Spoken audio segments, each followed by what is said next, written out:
I'm Bill O'Keefe. I'm the Chief Executive Officer of the Marshall Institute. Those of you who are here on a regular basis are used to seeing Jeff Keeter up here, but Jeff has returned home to Iowa, where he has become the president of the Iowa University Alumni Association. John Sheldon is the new executive director of Marshall. For those of you who have not been here before, the Roundtable series is something we put on 4 to 6 times a year to bring in scientists and policy experts to talk about subjects where there's a nexus between science and public policy. And we certainly have that today. I understand that there is a reporter from The Guardian here, and I hope she will convey my thanks to her newspaper for the article that ran earlier this week, which I'm sure boosted attendance.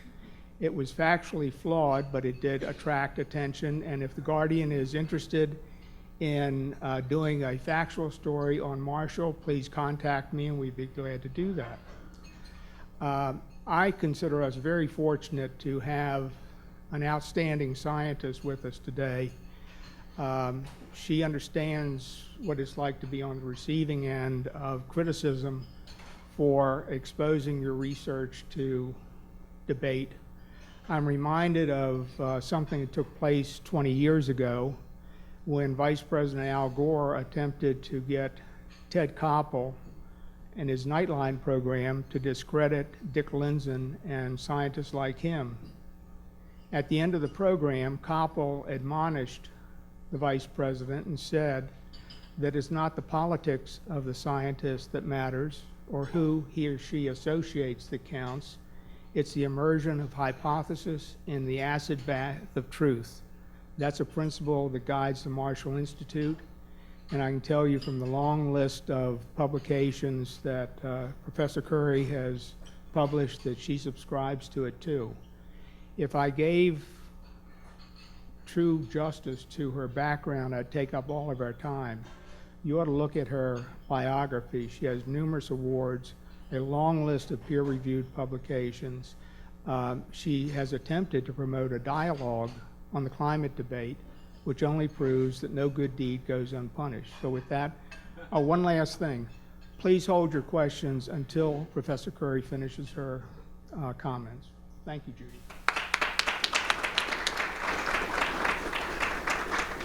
Well, thank you. It's a real pleasure to be here. Our nation's leaders have made strong statements about climate change.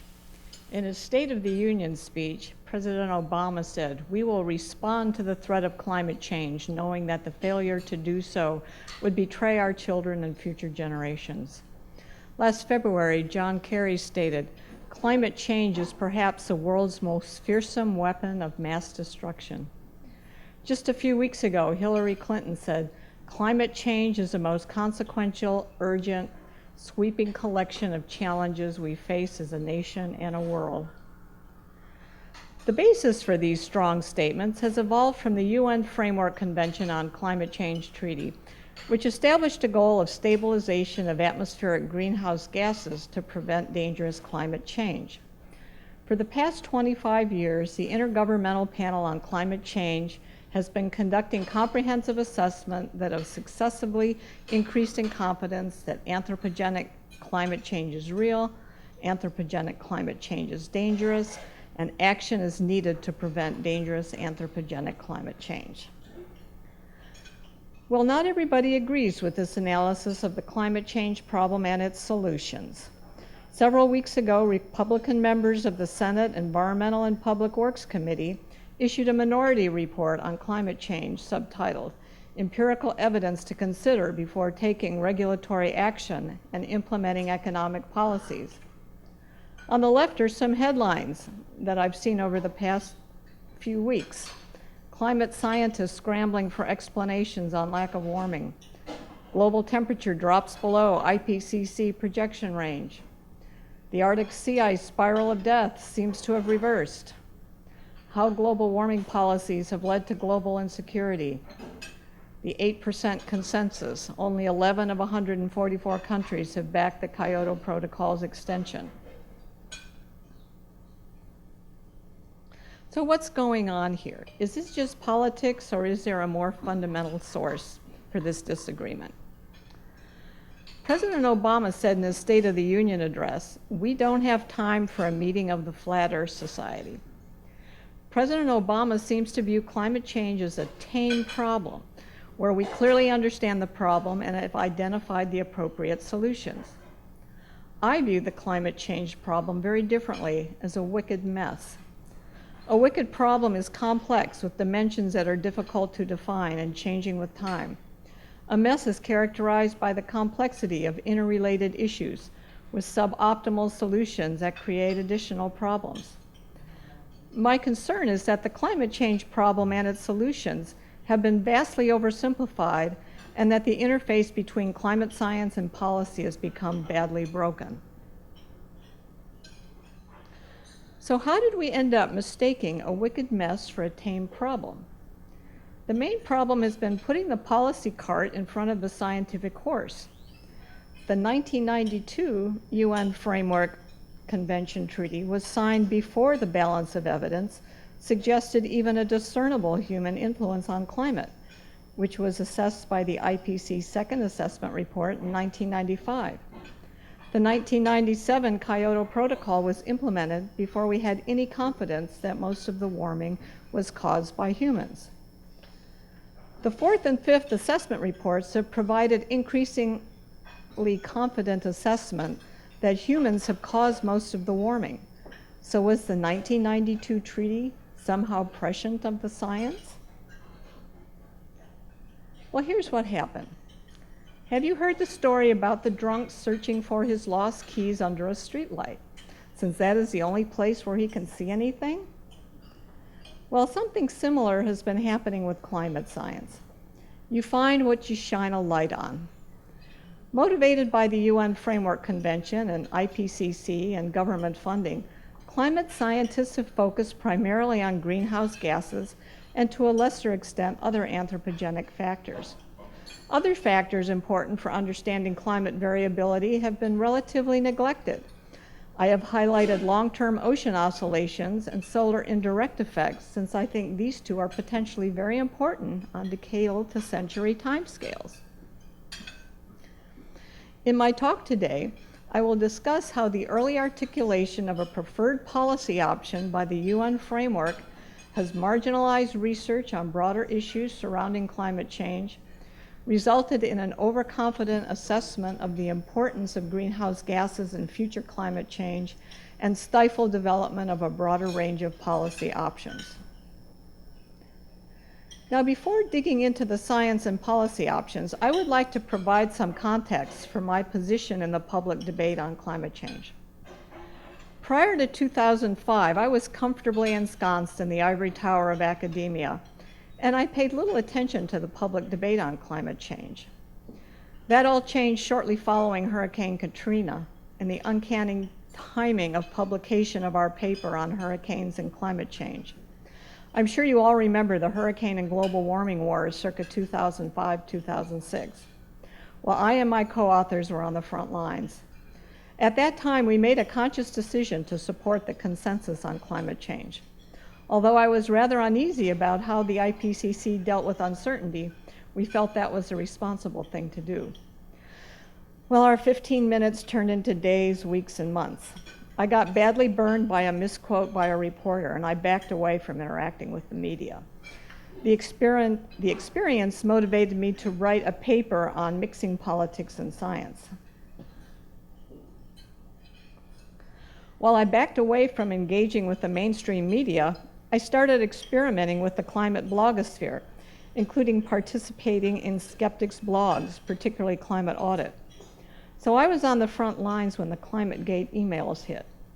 The cartoon above pretty much describes how I felt while I was reading the emails. I started speaking out about my concerns about the integrity of climate science, inadequate treatment of uncertainty, lack of transparency, and the need for publicly available data. I figured these were motherhood and apple pie statements, and that other scientists would also start speaking out on these topics. Instead, silence. One of the storylines from this episode became me. and the ostracism by my colleagues.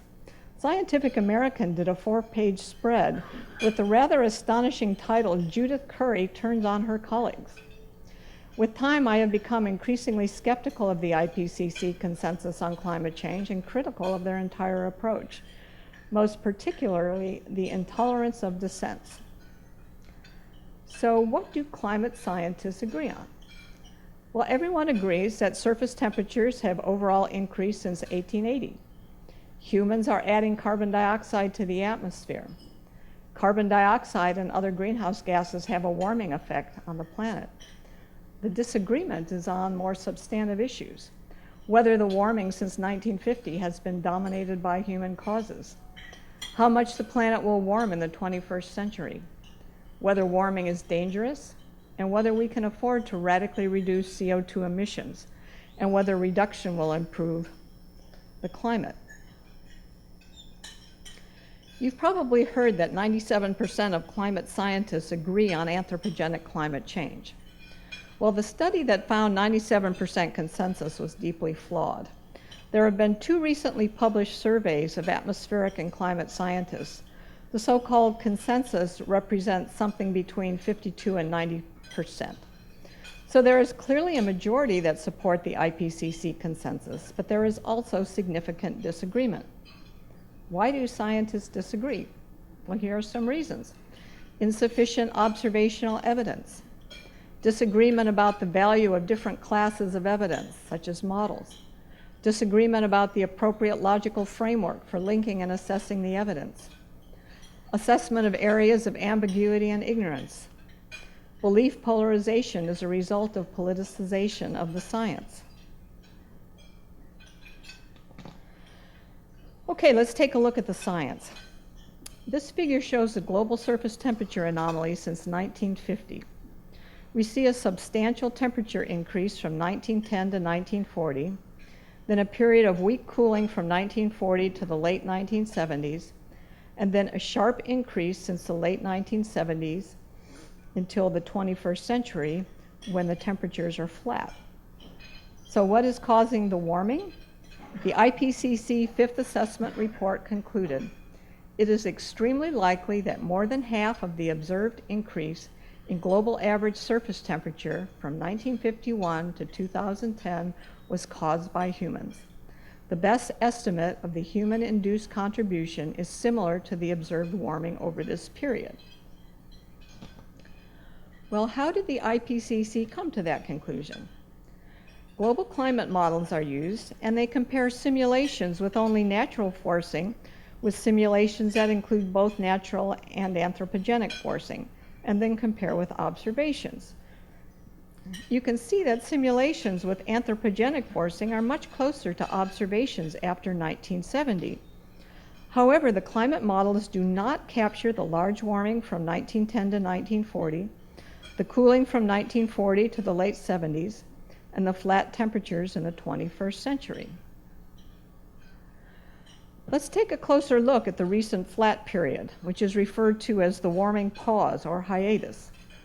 This figure shows results from 5 different global surface temperature data sets, which gives you some sense of the uncertainty. There was a big warm spike in 1998 from a super El Nino. Since then, the temperatures have been pretty flat. Clearly, there's a lot of year-to-year variability, so why does this pause since 1998 matter? Well, the IPCC Fourth Assessment Report in 2007 stated that the surface temperature was expected to increase by 0.2 degrees centigrade per decade in the early 21st century, which has clearly not been realized. The significance of the pause is further illustrated by comparing the observed temperature anomalies with climate model simulations. You can see that the observations are at the bottom of the envelope of climate model simulations. So we have virtually no surface temperature increase since 1998, which has been a period with 25% of the total human-induced carbon dioxide impact. The individual model simulations show year-to-year variability, but under conditions of human-caused greenhouse forcing, model pauses longer than 15 years are rare, and the probability of a modeled pause exceeding 20 years is vanishingly small.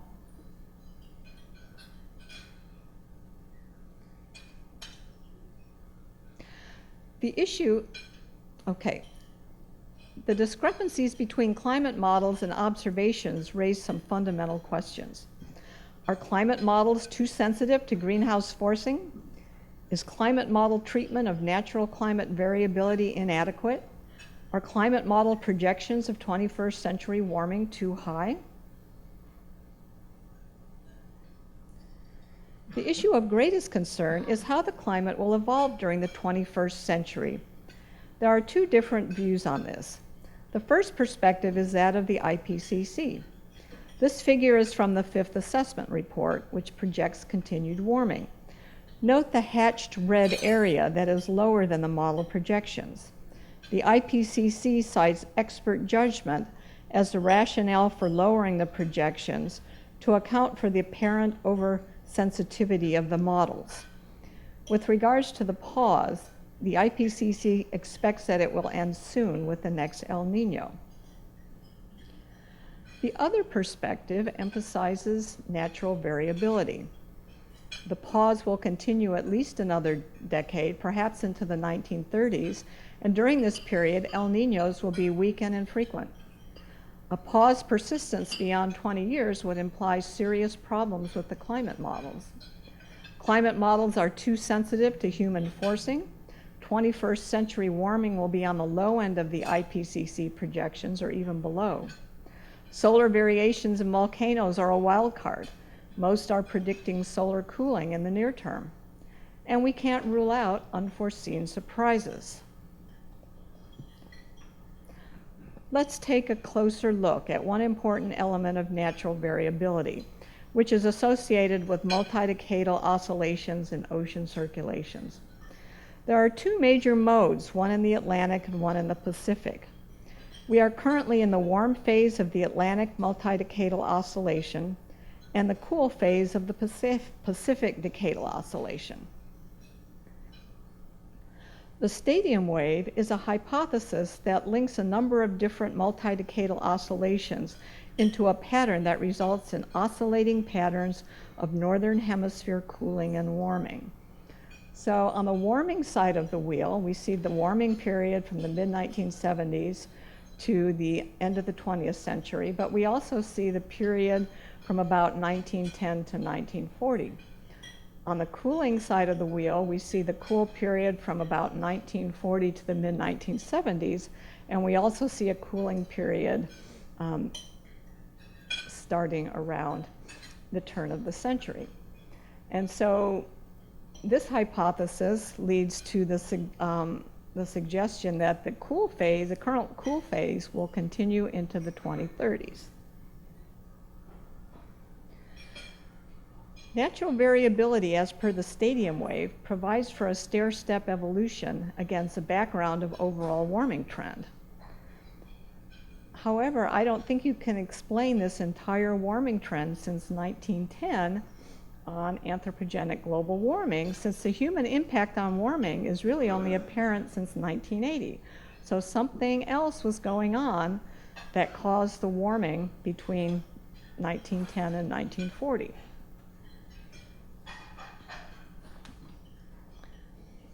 Weather and climate variability has extremely broad consequences on agriculture, water resources, ecosystems, health, energy supply and demand, and commerce. To attribute any of these societal and ecosystem impacts to human-caused climate change, first you have to identify the weather or climate phenomena related to the impact, and then assess whether that phenomena can be related to human-caused climate change. There are two types of climate-related phenomena that are associated with societal and ecosystem impacts: the slow creep of sea level rise and extreme events. I'll provide a few examples here of how difficult it is to actually attribute these impacts to human-caused climate change. Let's first take a look at sea level rise. The IPCC Fifth Assessment Report concluded, since the early 1970s, glacier mass loss and ocean thermal expansion from warming together explain about 75% of the observed global sea level rise. I don't really understand how they can make this statement with high confidence. Global sea level has been rising for thousands of years since the last ice age. The key question is whether human-caused warming is accelerating the sea level rise beyond the natural rate. This figure shows the time series of 18-year average sea level trends. The red line represents sea level rise determined from satellite altimeter data, which has been available since 1993. You see a value of 3.2 millimeters per year. The more recent rate of sea level rise from 2003 to 2011 is 2.4 millimeters per year. But if you look back at the 1930s and the 1940s, the rate of sea level rise was at least as large as the recent values when there was little contribution from human-caused warming. The impacts of sea level rise are local, and you need to put the sea level rise from warming in context with other factors, such as geological sinking or rising, groundwater withdrawal, and river engineering. The arrows on the diagram relate to the magnitude of observed sea level rise over the past 50 years or so. The green arrows represent 0 to 3 millimeters per year. Recall the recent average is 3.2 millimeters per year. You can see that in many of the most vulnerable locations, especially New Orleans, the observed rate of sea level rise is substantially greater than anything that can be explained by warming. Hurricanes. The bottom figure shows a time series of U.S. landfalling hurricanes since 1900. Apart from the horrendous years of 2004 and 2005, the number of landfalls has been relatively low over the past decades. If you look at global hurricane activity represented by accumulated cyclone energy, you also see that the global hurricane activity has been relatively low in recent years. With regards to hurricane intensity, there is an increase in the percent of Category 4 hurricanes since 1980, particularly in the North Atlantic and North Indian Oceans, but it's not clear whether this is natural variability or global warming. Heat waves and temperature extremes. I use this example to illustrate different ways of spinning the same data. The bottom figure is from the recent U.S. National Climate Assessment and shows the ratio of daily high to record low temperatures. You see interdecadal variability and relative maxima in the 1930s, but you see a clear signal of the recent decade having the most extreme values. Now take a look at the upper figure from the EPA, which plots the heat wave index related to the extent of heat waves. You see an overwhelming spike in the 1930s, and the most recent decade doesn't stand out at all. How do we reconcile these two analyses? Well, the bottom diagram combines a number of factors, including a trend in urbanization and irrigation that in particular makes it less likely to set a daily low temperature record. The Dust Bowl era of the 1930s stands out starkly in terms of record heat waves and droughts, which were far more extreme than anything in recent decades that can be attributed to human-caused climate change. This leads us to ask the question, what climate do we want? Do we want to return to the climate of the 1930s, or the 50s, or the 70s? Or would a warmer climate be more desirable? The answer to this question may vary by region. Canada, Siberia, and northern China might prefer a warmer climate. My point is that there's no simple answer to this question. Any change or extreme event, be it natural or human cause, can be disruptive, though. When talking about climate change and how we should respond, much of the debate relates to a conflict of values. Sustainability is the value that is driving the UN climate policy that are trying to mitigate damage by reducing carbon dioxide emissions. These policies are in stark conflict with survivability issues in the developing world, where there are severe challenges to meeting basic needs, and where their idea of clean green energy is anything other than burning dung inside their dwelling for cooking and heating. While the UN policies also include adaptation, which is targeted at increasing resilience, funds for mitigation are in direct competition with funds for resilience.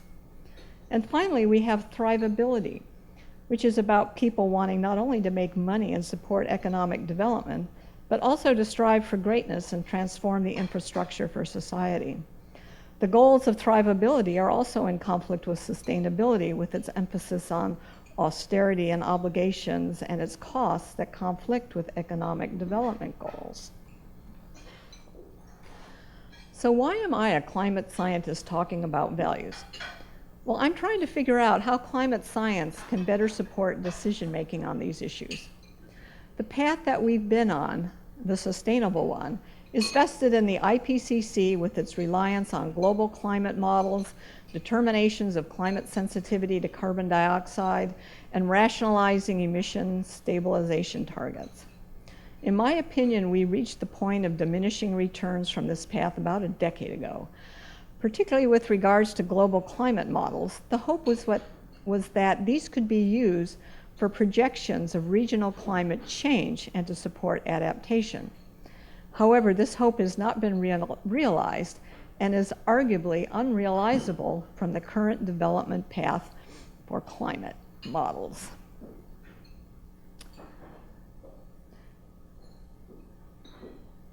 Hang on. There's untapped capability for climate science to have a big impact in the other three columns. Consider survivability. Tactical adaptation is a phrase that I've coined to describe the use of weather and climate forecasts on timescales of weeks to a season to save lives and property from extreme weather and to support cropping and agricultural decisions. In the resilience and thrivability columns, in addition to tactical adaptation, there's also a need for more sophisticated analyses of the statistics of extreme events and identification of possible worst-case scenarios, which require much longer data records. All of the academic research and most of the government funding goes to science in the sustainability column. Most of the fledgling efforts in the other columns comes from the private sector, NGOs, and development banks. Is this a good use of government funding and the intellectual horsepower of academic scientists? In my opinion, it is not. The final points I want to make are related to the different decision analytic frameworks associated with each of these columns. In the sustainability column related to carbon mitigation, we are faced with conditions of deep uncertainty. The precautionary principle has guided policy making here, although no regrets and robust decision-making are also decision-making strategies for conditions of deep uncertainty. The sustainable column frames both the problem and the solution as irreducibly global. In the other columns, the problems and solutions are local to regional. Some of these problems can be carved out as tame problems where everyone can agree on both the problem and the solution. Particularly for tactical adaptation, you can make use of probability forecasts on timescales of days to seasons, and ensemble forecast systems can be used for extreme event scenarios. My summary point is that framing the problems in different ways supports the identification of more tractable problems and solutions. Thinking about the problems in new ways and trying to accommodate different values can lead to solutions that have greater political viability. For example, at the intersection of sustainability and resilience, you can identify robust strategies that have multiple benefits with little downside. Some examples include water resource management, ecological conservation and restoration, resource conservation and reuse, energy research. The challenge of climate change related to survivability can benefit from thrivability thinking, particularly some strategies suggested by anti-fragility concepts, whereby you learn and grow from adversity. Some of these strategies include economic development, reducing the downside from volatility, developing a range of options, tinkering with small experiments, and developing and testing transformative ideas. In summary, I hope I've provoked you into thinking about the climate problem as a very complex one that can be characterized as a wicked mess. I have argued that oversimplification undercuts the political process and dialogue necessary for real solutions in a highly complex world and torques scientific research through politicization and funding priorities. My views on all this are not popular among many of my academic colleagues in the climate community, although they are gaining some traction in the broader academic community. This cartoon was drawn for me by a French cartoonist following the Scientific American article. The caption says, "Sorry, boss, she won't burn." So I'm continuing my odyssey to wrap my head around the wicked climate change problem. I'm increasingly following some paths that are not traditional for an academic scientist. I encourage you to join the dialogue at my blog, Climate Etc., which provides a forum for technical experts and the interested public to engage in a discussion on topics related to climate science, its impacts, and policy options. Through my company, Climate Forecast Applications Network, I'm working to translate knowledge from weather and climate research to decision processes in the space of survival, resilience, and thrivability. And finally, I greatly appreciate the opportunity afforded to me by the Marshall Institute to give this lecture, and I look forward to your questions.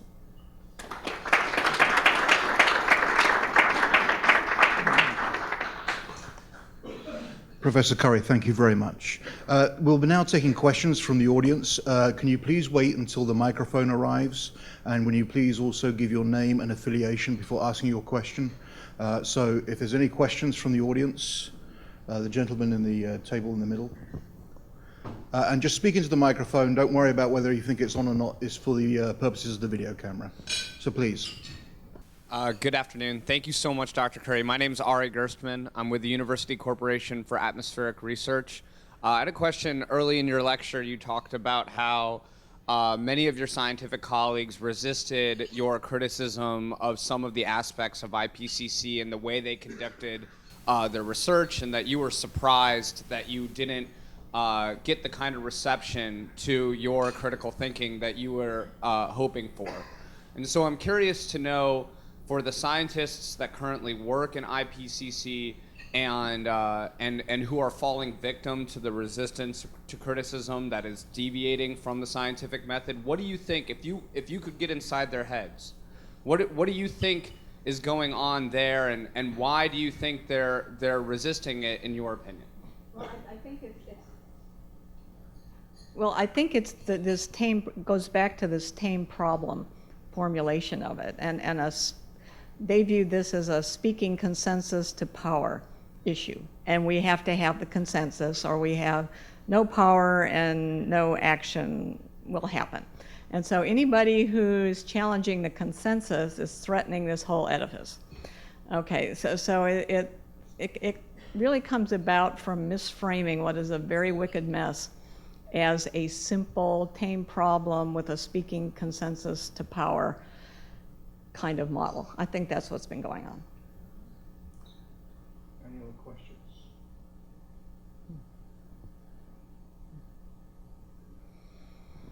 Yes. Hi, Andrew Patterson with Environmental Business International. Excellent talk. I hope we can get a copy of the slides on the website. Describe a little bit further the interaction around policy formulation between what you saw at Georgia Tech, the governor's office, utilities, the congressional delegation from Georgia. If you just take Georgia as a microcosm of this politicization problem, what did you see? Well, the thing that struck me most in Georgia was when we were in the midst of the huge drought, 2006, 2007. You may recall they were worried about Atlanta running out of water, the whole works. Okay, and then there was a surreptitious call from the governor's office to Georgia Tech. This was all on the QT. They wanted to get some information about the climate aspects of this. They didn't want anybody to think that they were actually talking to people like me. And then, you know, so we provided what information we could, and the response was to hold statewide prayer meetings to pray for rain. Okay, so this is, you know, so it's a very politically unpopular topic in Georgia, and a number of our alumni have gone to work for the Georgia Environmental protection division, and they've just left in disgust because nobody there is trying to protect the environment. So Georgia is a very tough nut to crack on anything environmental. That said, I talk to Georgia Power fairly frequently. They're trying to figure out how to do something that's sensible. They understand that the economics of the whole region depend on a reliable and inexpensive power supply. Okay, and they like coal, but they're in a position where they have to either decommission or deactivate their coal things, and I think they're going to deactivate. They're not going to tear them down because at some point they might be needed, and I think that's the precautionary thing to do. Yeah, they're the only ones, yeah, doing nuclear. So Georgia Power is, again, they've gotten burned on some biofuel kinds of things. They're dabbling in wind. They're starting to get serious about solar. And so they're struggling. But again, their overarching concern is to provide a stable power supply economically. And so it's a challenge. It's a challenge. There's no simple solutions here, but they're, within the new regulations and the political constraints and the economics, they're trying to optimize their situation. It's a challenge for everybody. But Georgia is definitely an interesting state to be in.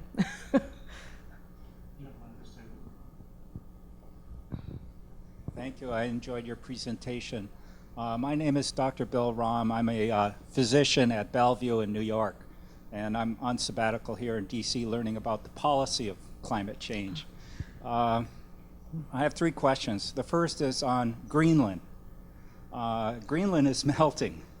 We've all heard that. So I went up there myself to see Greenland as part of the Explorers Club and met the Inuit and then went on their spring hunt for seals and what have you. We went up one inlet and the glacier had receded 8 kilometers since the map was made in '03. I then heard a presentation by NASA looking at where the Gulf Stream went, and the Gulf Stream was bringing warm water underneath the glaciers into the fjords in Greenland, melting them from underneath as well as getting the air. And then last month, Science Magazine had an explanation for the pause that the North Atlantic was warming. So my first question is, Greenland appears scary.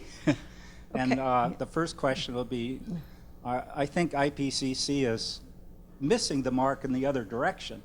The second question is about storms. Since I'm from Bellevue, Hurricane Sandy that we all witnessed wiped us out. We had 6 feet of water in our basement, and the place was subject to the highest surge ever recorded in New York from a hurricane. And NYU got flooded, and they evacuated. NYU just got $1 billion from FEMA. And looking at the last 10 hurricanes, we had $329 billion spent of our tax money, all in the last decade except for Hurricane Andrew. So my second question is, I think we're missing the boat on storms. They're getting serious, and people like me are susceptible. And the third question is, all of us like to go out west in the winter and ski and climb and what have you. And I noticed that for the last 30, 40 years, the snowpack is getting less and less. And in March, I'm skiing on rocks much more than I did 30 or 40 years ago. And when I go up there to climb, the Teton Glacier, when I was a kid, was a place you go saw it on. Now you don't see it anymore. I climbed up Kilimanjaro when I was a kid in medical school. When my daughter went there, the glacier was gone. So the glaciers are disappearing. So my third question is, in this adaptation, our world is changing right before our eyes. And all these changes have to be due to something, and it's a warming globe. So how does this all add up? So there's 3 questions for you to respond to. First, climate is always changing, okay? And much of the severe weather that we think we're seeing right now, you look back to the 1930s and 1950s, and this is what we were seeing also. This is weather amnesia. The issue with Hurricane Sandy, this was a Category 1 okay, when it struck. There's nothing exceptional about a Category 1 hurricane striking New York City. What's exceptional was the damage, and this was associated with the extreme wealth and development in that region. So the issue with hurricane damage, you've seen that the landfalls are becoming fewer over the last few decades overall. So we can't blame that on global warming. With regards to Greenland, it has been only the last decade or so that we've had really good mass balance information where we can really, with satellite altimetry and whatever, and gravimetric measurements, really understand the mass balance of Greenland. Parts of it are melting. It's accumulating in the, and there's accumulation in the north central part. Overall, it is losing mass. But again, a lot of this has to do with the ocean circulation patterns. When the Atlantic multi-decadal oscillations flips to the cold phase, which is probably going to happen sometime in the 2020s, I think we'll expect to see something different going on in Greenland. So there's a lot of variability all the time. There always has been. The trick is attributing any of this to human-caused climate change. It is not a simple thing to do. You have to have very long records, which we don't have, so we have incomplete data. The models aren't up to snuff. It's very hard to sort all this out. We don't know, is the point. We don't know. But we have to be, and we may be surprised by what's going to happen. Once the Atlantic multi-decadal oscillation flips to the cool phase, we could be in for some other surprises, and they won't be warm ones. So we don't really quite know what to expect. To me, it's oversimplistic to blame everything on human-caused global warming. Hi, thank you for inviting me here. I'm Jordan Clark. I'm Chief of Staff for Glenn Thompson, 5th District of Pennsylvania.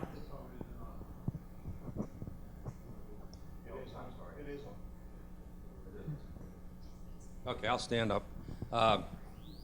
I'm Jordan Clark, Chief of Staff for Glenn Thompson, 5th District of Pennsylvania. In a nutshell, Drake Well and Marcellus, so you know where I'm coming from. Marketing and terminology are very important when we're trying to decide what the science is on this issue, and it's an issue, and I have both worked for the administrative and legislative branch. I used to run the conservation renewable programs in the 80s for the Department of Energy. But agreement on terminology to me is extremely important when we're trying to decipher the facts. And George Mahan used to run the Appropriations Committee and was having trouble with a project he wanted through. And he's told his staff, if they don't like the dog, change the name of the dog. So I think the name of the dog has been changed here. Because when I talk to people now, climate change is in fact global warming. So I had a young lady come in from Sierra Club last week and try to persuade me that there's a relationship between climate change and prostitution. I said, what do you mean by climate change? I'm not making this up, okay. What do you mean by climate change? She said, well, anthropogenic. I said, that's not climate change. It's global warming. So my question to you is, as a scientist, isn't there a basis for if someone's going to change the name of the dog, we should all know about it? And because marketing is a very important tool with this subject, and all of a sudden, I mean, Earth is what, estimated 4 billion years old. It's been changing climate every day. So, well, in trying, my question is in trying to convince people to act, people have tried different things, okay? And I personally think many of them are misleading. And then they catch on, and what does climate change even mean anymore? People think it's all human cause. Well, it's not. Climate has changed always, and very often on much greater magnitudes, than we're seeing now. It's misleading. It's unfortunate. There's no, like a wicked problem, that there's no easy solutions or even simple ways to talk about it. That's part of the problem. So, I don't have any particular words of wisdom in that regard. But this problem is here for the long haul. So I think we need just to take the time and be very careful about our terminology and very careful about trying to explain things and explain what we know and what we don't know and make that very clear.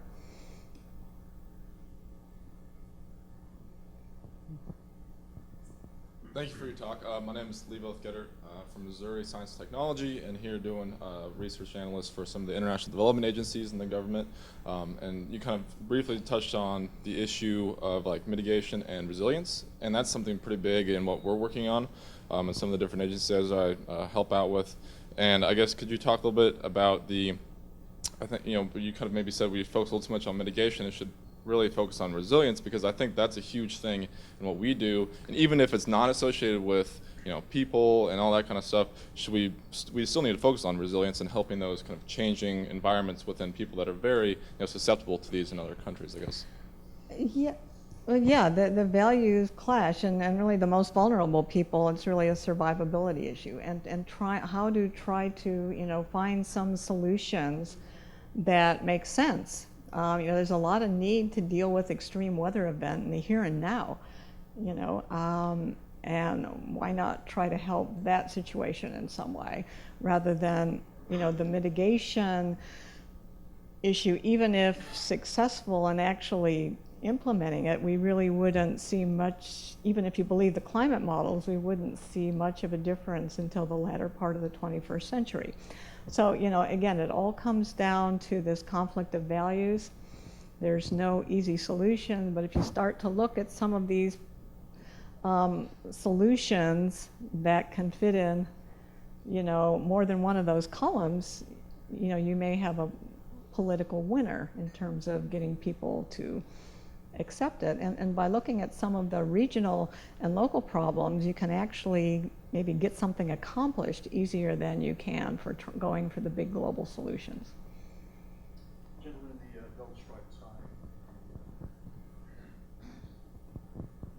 Thank you. Hi, Judy. Mike McCracken. Hi, Mike. Yes, I remember you, Mike. Hi. Remember, yeah. Yes. A couple of things. I guess one thing to say is saying that the climate is always changing is actually what worries me. That means it can change. And generally, most of the changes in the past have been due to various factors, changes in the Earth's orbital elements or other things. And what we're doing to it, what human activities are doing, are comparable in magnitude, so I would think would expect some changes. Were the climate nice and stable, then I'd be really delighted and I wouldn't be worried about perturbing it in various ways. Just a second point on definition. Climate is really a mental artifact. The idea of a 30-year average or something, or a long-term average. What we really experience is changes in the weather. We get a change in the frequency of the statistics of the weather. So that's why I think people are getting more concerned about extremes and how the frequency is changing. And I think Jim Hansen, for example, has done a really interesting one of just going back on observations on the distribution of summer temperature anomalies and how that has changed. My question for you, though, is I guess arises out of a concern that while you criticize IPCC, and I should say there are various parts of IPCC, so I'm not quite sure what you're criticizing, the chapters, the technical summary, the SBM, but when you criticize IPCC and make it sound like there's more uncertainties, it seems you don't take a balanced approach of criticizing the approach that you're talking about, namely natural variability. The Atlantic decadal oscillation and some of these things we have pretty limited records for. There are other perturbations going on, sulfate aerosols, clearing of land, and all kinds of other things going on that could be contributing to them that we don't know they're completely natural. And so, I agree with you, it's a wicked problem, but it sounds to me a little bit like you're saying it's only wicked on the side of IPCC. That worries me. Not at all. I'm just saying we're shining a light on a very narrow part of the problem. Okay, we need to start talking about solar indirect effects, the natural internal oscillations of the oceans, not just the 60-year ones. There's also longer-term oscillations.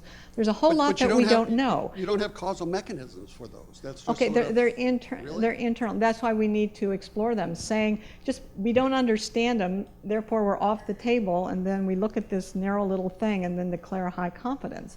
I don't think that's a very good way to approach thinking about the problem, because we could end up being very substantially surprised by what happens in the future, by being overconfident about what we think is going to happen. We don't know. I'm just saying there's more than one hypothesis out there. I happen to think that the anthropogenic effect is about half the size of what the IPCC says, and that these natural factors are more important than the IPCC gives credit. That's my opinion. Okay, there are other people who think it's all natural variability. But, you know, the debate is over, 97%, you know, very high confidence, you know, and we can't even talk about these kind of issues in the mainstream climate debate. We get called deniers and everything else. So it's a very sad state of affairs. And I think we could, you know, especially, we could, you know, even on a time scale of a decade or two, we could end up being really surprised by how the climate plays out. And it might not be getting warmer like the IPCC says.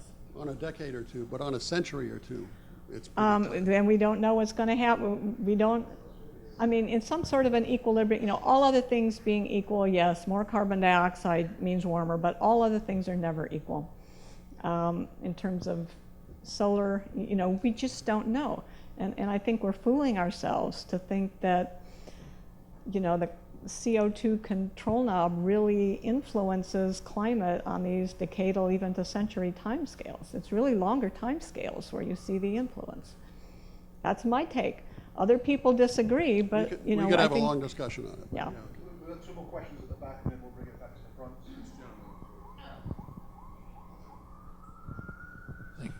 My name's Terry Hill. I'm with the Passive House Institute.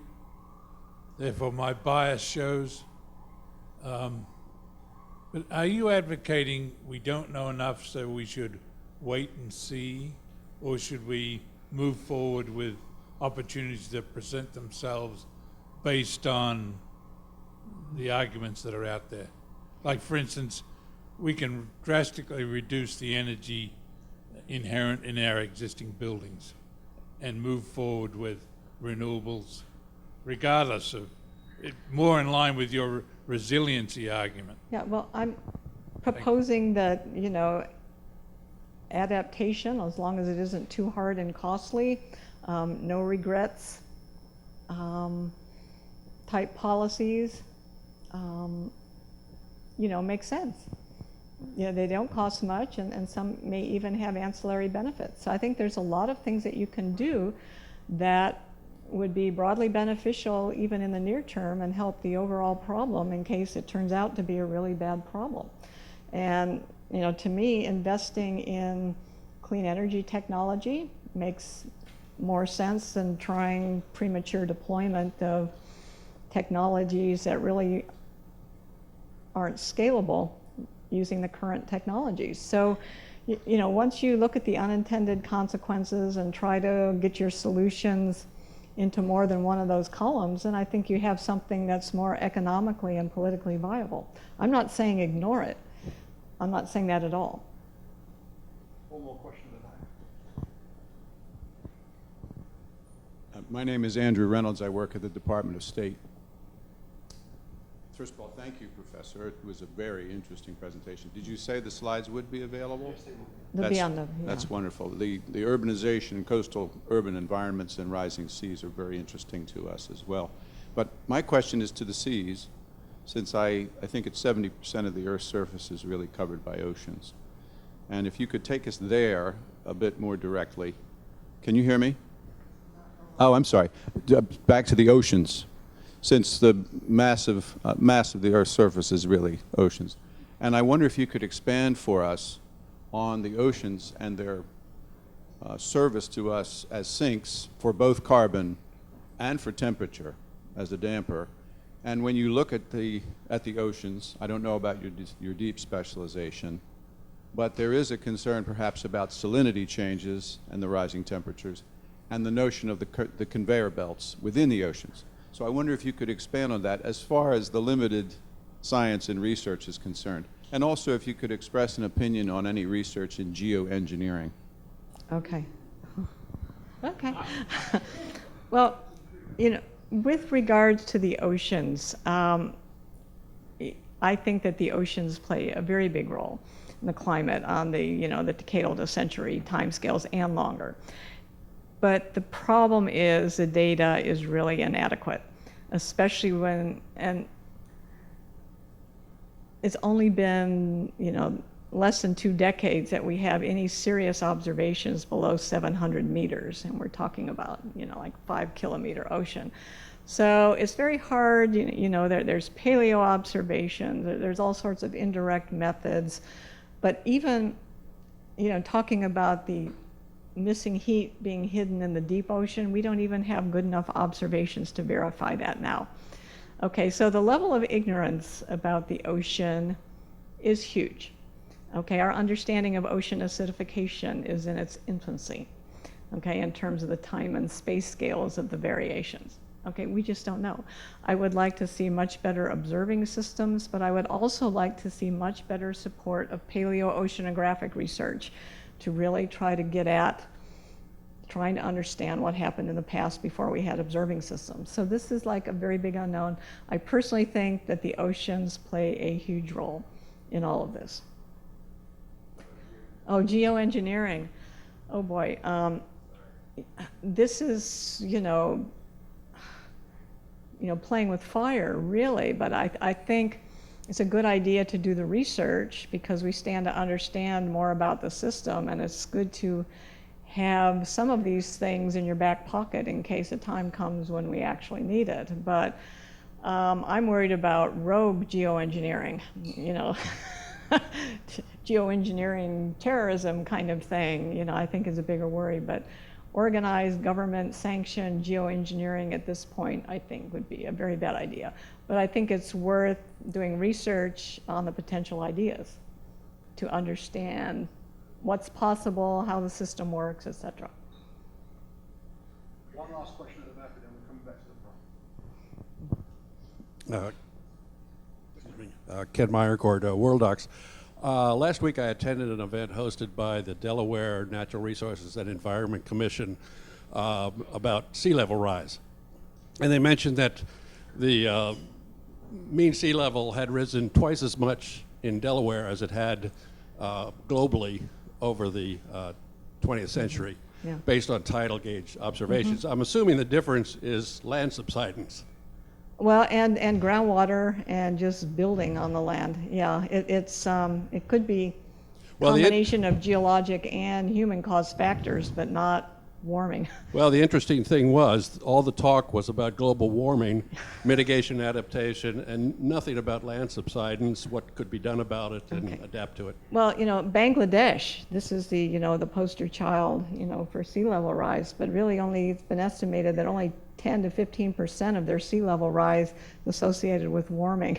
The rest of it's associated with land use kind of issues and geological issues. So trying to cure the sea level problem by reducing warming, even if that were possible, it's only going to address a fraction of the sea level rise issue in most locations. Hi, Marlo Lewis, Competitive Enterprise Institute. And speaking about the pause, I'm sure you've seen those lists of now 40 reasons. Oh, I think 52 wasn't 52, okay. But I think the one that seems to have stuck the longest and is still out there is the missing heat in the ocean. And I know that you've had several posts on your blog on this topic. Would you care to give us your latest thoughts on the missing heat and the pause?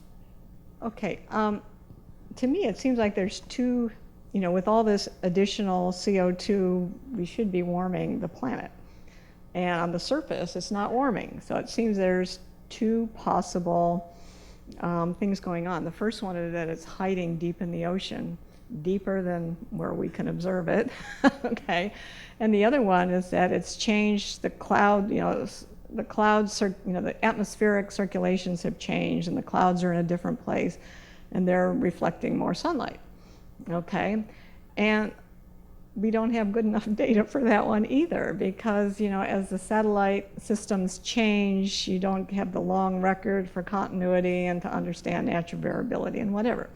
So there's two competing hypotheses out there for the missing heat. Did it just get reflected away or is it tucked away in the deep ocean? Conceivably, there's some other possibilities, but we don't know. And this is a frustrating thing that we don't have good enough data to sort all this out.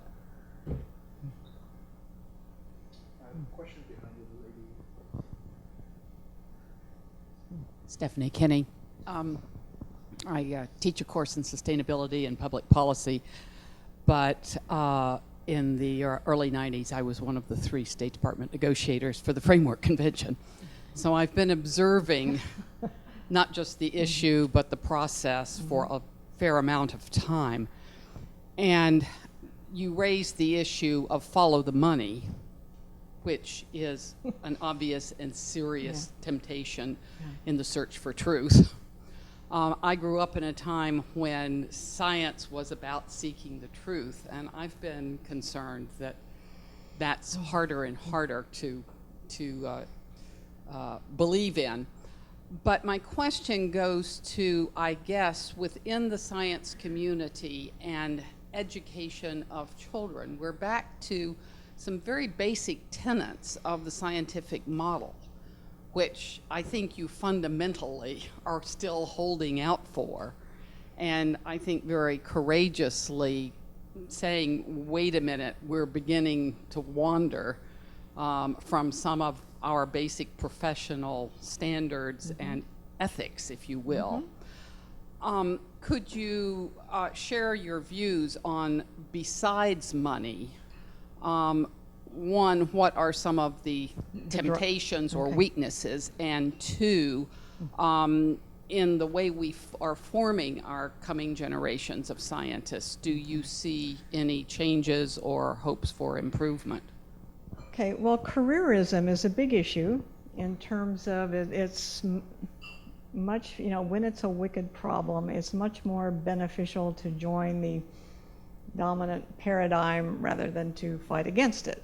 I mean, you see, I get attacked. If I were an untenured scientist, I mean, I would fear for my job.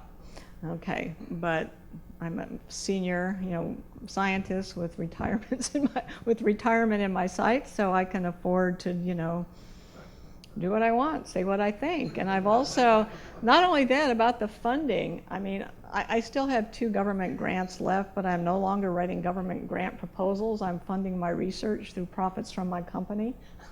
So I have a lot more independence, and I feel liberated. I truly feel liberated by not having to chase dollars and worry about what my peers think of me and whatever. So there's a system in place, and the emphasis on paper counts and, and dollars and whatever that scientists have to do to get ahead. It's very difficult to dig in and take a few years and work on the hard problems. You've got to keep, cranking it out. And so what does this mean for how we're educating students? I really despair. I really despair. Are we cloning more people, to enter the rat race, and it's getting more and more competitive? The good news is that I see more of our graduates going into the private sector rather than academia, and I think there's a lot more space for a lot of things to happen in the private sector, and the whole the careerism thing is different than chasing money has a different flavor. You always chase money, but social media is changing things like crazy in the academy. The whole emphasis on journal impact factor and peer review is being replaced, and well, not replaced, but challenged by altmetrics and social media and open access journals. And so the whole dynamic of the research, university, and higher education is changing for the better, I think. But it's an unstable period, and I hope that we can torque it in a healthy direction. To me, it hasn't been going in a good direction. I mean, I was on that treadmill, and I'm mostly off it now, and it is very liberating to be off that treadmill. I think we have one other question of the lady in the red cardigan.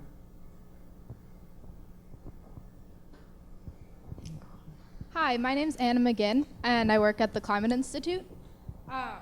And my first kind of comment is that I think that looking at the IPCC is a very straightforward document that doesn't have any nuances in it, and that is just like the very basic one-minded way of looking at things is very inaccurate. Having read portions of the IPCC, definitely can't claim to have read all of it, but I think it is an exemplary example of a mess. Like, there's so much there that there's so much nuances to that I don't think you can compare something else to it as the IPCC isn't a mess and this other idea is. So that's my comment. My question for you is that if going forward, what we're doing to look at climate change is misdirected, what do you suggest we should be doing? And are you arguing for the status quo and to continue with business as usual? I'm a little confused as if you are arguing for we should do some adaptation and we should change to renewable energies, then what is the point of doing that if climate change isn't an issue and isn't caused by anthropogenic forces? Well, my point is once you acknowledge all this is a wicked mess, it opens up different ways of thinking about both the science and the solution space. And so my is open it up. I think all this investment on the current path of climate modeling is misguided. I think we need fundamentally new structural forms for the climate models and try new things. For example, we need to try things that aren't numerical models, network-based approaches, different things to try. In terms of the solution space, I think the sort of regional, local, experimenting kind of approaches is a good, let's come up with creative ideas and try them out and see which ones work. And a whole bunch of different things to do. I think relying on a global international treaty to solve the problem, which I don't think would really solve the problems even if it were implemented, and which is politically unviable and economically unviable. I think we're stuck. We're between a rock and a hard place. It's time to shake it up and try to think about some new ways of approaching the problem. That's, like I said, I don't have any solutions. I'm just trying to open up the discussion space for how we think about climate science and also the solution space. We have time for one last question. The lady here.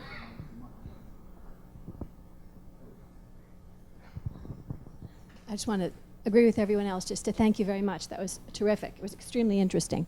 Is this working? Okay. So I'm Lucy Hancock, and okay. So my name is Lucy Hancock, and I work at the World Bank in Weather and Climate Services. What I wanted to raise was the possibility of using analyses of the risk of a wrong forecast as a means to shake things up. Because, of course, that's a very well-known analysis. People know how to do it for routine weather forecasts. And the difficulty in applying that analysis to climate is that what is the baseline forecast? Ordinarily, it is nothing happens. Well, you can't do that. But if an alternative forecast could be devised, which was scientifically reasonable for people to dig their heels in a scientifically expert way, to say, if you diagnose climate change this way, you adapt like that. If you analyze climate change in a different way, you adapt in a different way. And then it might be possible to analyze the risk of a wrong climate forecast in a sound way. Personally, I'm concerned about the huge emphasis that's going to the questions of health around warmth, because the questions of health around cold are deadly. That's why people cluster in warm places, and it's not being looked at. I'm worried about agriculture for the same reason. Okay. We can't devise this insurance, but you could.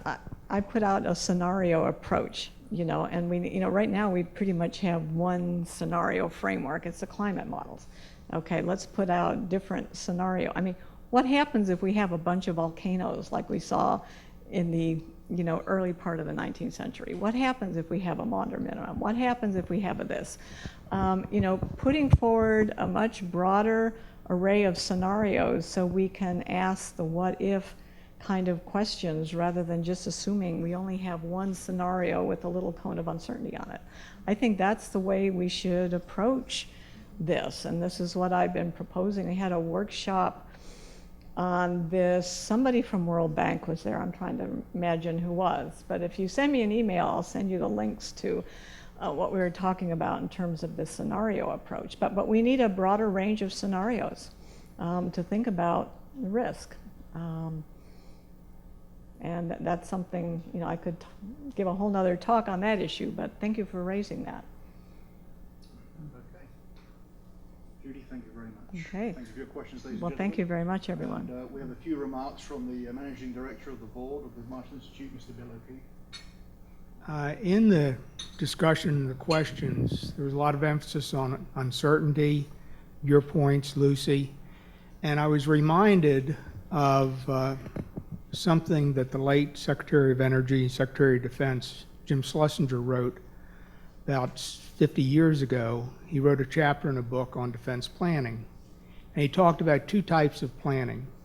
One he described as Cook's tour, where there's very little uncertainty. You can plan a vacation. You've got all the information to make those decisions. And the second was Lewis and Clark. When Thomas Jefferson sent them to explore the West, they had very little information. They would gather information, they would assess it, and they'd make decisions. I suggest to you we have a Lewis and Clark problem that's being subjected to a Cook's tour approach, and we make bad decisions and waste a lot of money. And I think, as Judy said, if we take a different approach, we have a better possibility of making better decisions. Thank you.